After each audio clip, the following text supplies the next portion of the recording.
tirayay la dhisay gacantiisu ku baxay hadduu kaasi dambiilo noqon waayo cid kale dambiilo noqonaysa ma jirto cid kale oo loo raaci karaayo la eeday karaa ma jirto hadduu kaasi dambiilo noqon waayo hadduu ka ciidanka hogaaminayay ee mushaharkooga dulmay hadduu dambiilo noqon waayo cid kale dambiilo noqonaysa ma jirto dambiilo ma noqonayso haddii maalin walba waxa qabiil gaar ay ku soo shiro ay qaranka ka shaqaynayso dee qabiilada la wada yahay reer la wada yahay reer ku khasbanina ma jiro reer ku khasbanina ma jiro laakiin dantii aan wada qoranay dastuurkii hadii laga boodo oo lagu xisaabtami waayo yaa lagu xukumaya dulmiga iyo baadilka ka soo burqanaya guriyada ummadda inay hogaamiye la doonayay cidna lagu xukumi maayo waxa ku soo gaabinaya Ahmed Ismaaciil Sabatar shalay buu intuu xamar iska sharaxay sideed cod buu helo ka soo carral ka yimid abtigay maantana ma rabo inta la afduubay inuu iska carro haddana iska tago ma rabo war maanta dadkaagu ku dhageysanaya kaalayo gobolka shiri kaalayo mustaqbalka ummadan hogaami kaalayo reeraha shiraya inagu adiguna gobolkan baad siyaasiyad cod doonaysa kaalayo shiriyo waxa la iska weydiiyo xaaladda taagan baan Ahmed Ismaaciil Sabatarna aan ugu baaqaya kaalayo wax iska weydiinay baa xaaladda taagan waayo maalin walba anaga intay afar nin oo ilmaadeer isla xisaabta ka diidaan ee wax kasta oo lagu tabcay ciidanka tacabkiisa ugu badan tahay reeyal kayn baan lahaa isagoo taangi lumin isagoo taa ka dhilo laga qaadan ayaa habeenaya maalin lagu heesayay dilaal noo dhuuntayow soo dhaadha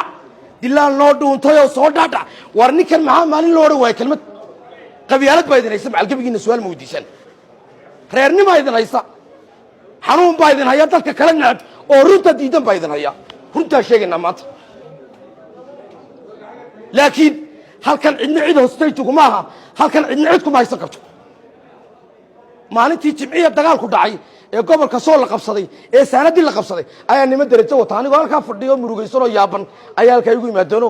maxaa lagu xiri waayay ama lagu dili waayay uu maqlay ka gol amniga haysta waxaan ku wari war darajada xidhan tahay adeero ee aniga igu leedahay maxaa lagu xiri waayay lagu dili waayay maad qaranka ku difaacday darajadii qabyaalada la idinku xidhay darajadii maad aragtay sida reernimada la idinku qaybiyay ayaad aniga ilaahay ma nasaaban ku bilaahay baan idinku dhaariyay kuwa booliska janada haysta eega daahir muuse abraar oo 390 ciidanka bilaabina gaashaan la dhaxu jooga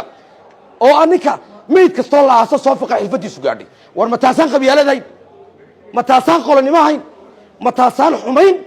dalka haduu burburaawa awdal shaqo kuma leh soolna shaqo kuma leh kuwii dumiyay halkan ay joogaano gudoomiyaal bay yihiin boqorayda yihiin wasiirayda yihiin madaxbayda yihiin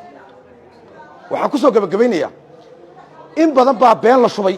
in badan baa maadarta la kala dhuuntay la kala dhumay run baa la sheegaya ninka aniga ay dili karaana galabta yimaado xabad ay ku dhuftay askarta la soo diray hoolka igu imanaya waxa weeye Ahmed Ismaaciil Sabatarna waxa leeyahay Ahmedow kaalay oo boorama kaalay waa shirayna waxba isku diinana haday reer soo shireen oo qasab la isku marsiinayo doorashooyinka kaalay baan leeyahay aad iyo aad